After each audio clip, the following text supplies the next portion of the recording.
All right, welcome back to The Explainer. Look, today we are completely dismantling those sneaky excuses that are keeping you stuck in complacency. We're unpacking some truly radical frameworks from entrepreneur and thinker Alex Hormozi. If you've ever felt like, you're just endlessly running on an exhausting hamster wheel, or maybe you're just terrified of making a wrong move, well, the source material we're looking at today is literally going to rewire how you think about risk, speed, and success. We're diving into the exact mental models you can use to move exponentially faster. So let's just jump right in.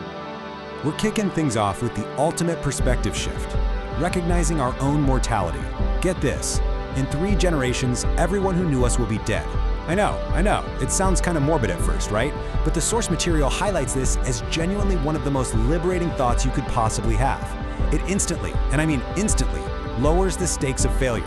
Just think about the people whose opinions are stopping you right now. In 100 years, they're gone, you're gone, and all those memories of your embarrassing failures, completely erased.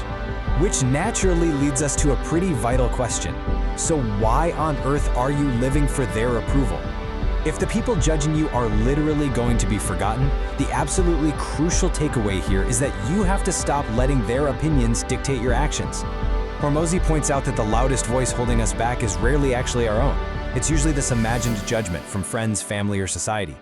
By recognizing that literally none of it matters on a long enough time horizon, you give yourself the ultimate permission slip to just do the things you want to do, for you. Okay, moving on to Section 1, the 3-generation rule, and finding the freedom to fail. Because the truth is, the freedom to fail over and over again is just infinitely more fulfilling than sleepwalking through life on some okay autopilot.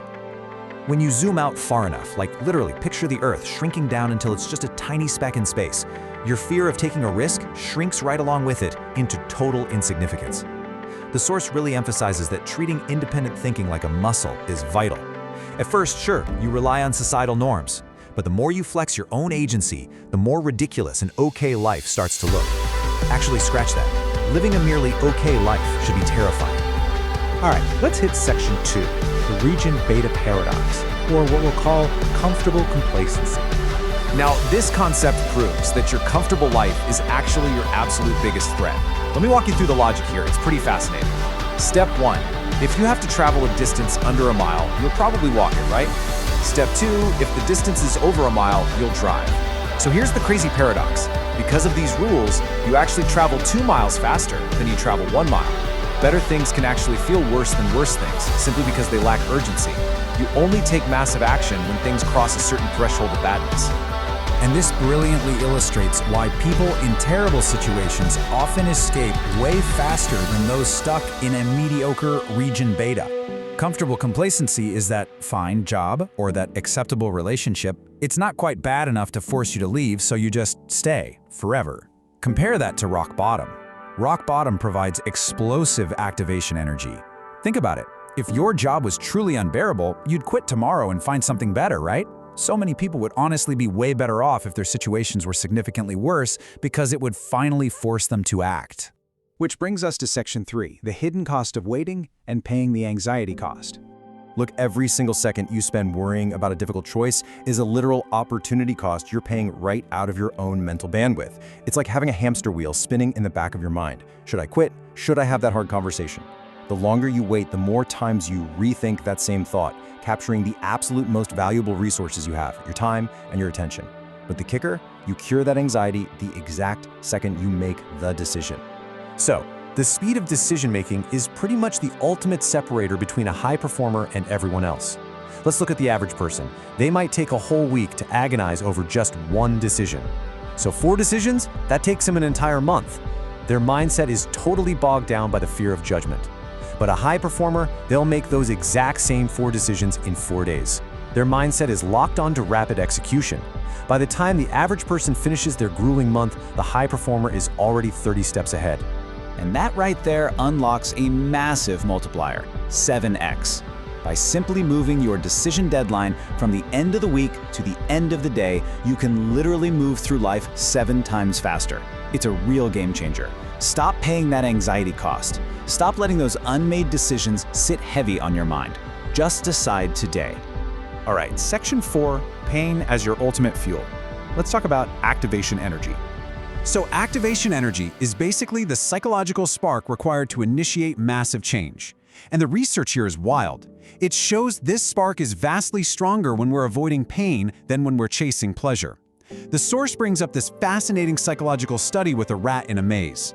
If you waft the smell of cheese from the front, the starved rat pulls on a spring to get to it. Makes sense. But if you waft the smell of cheese from the front and the smell of a cat from behind, that rat pulls significantly harder. And honestly, we're exactly the same. Having a goal is great, sure, but a fear of returning to a painful past, man, that is rocket fuel.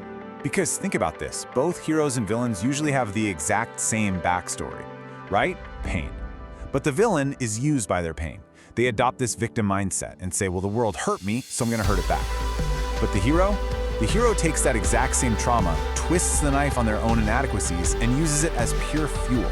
They say, the world hurt me and I'm going to become so remarkably strong that I make absolutely sure it never hurts me or anyone else ever again. The point is, you get to choose how you process your pain. Which brings us to a really profound realization from Christopher Hitchens. In life, we must choose our regrets. Opportunity cost is just baked right into our existence. You don't get to A/B test life, unfortunately. Every choice means sacrificing another path.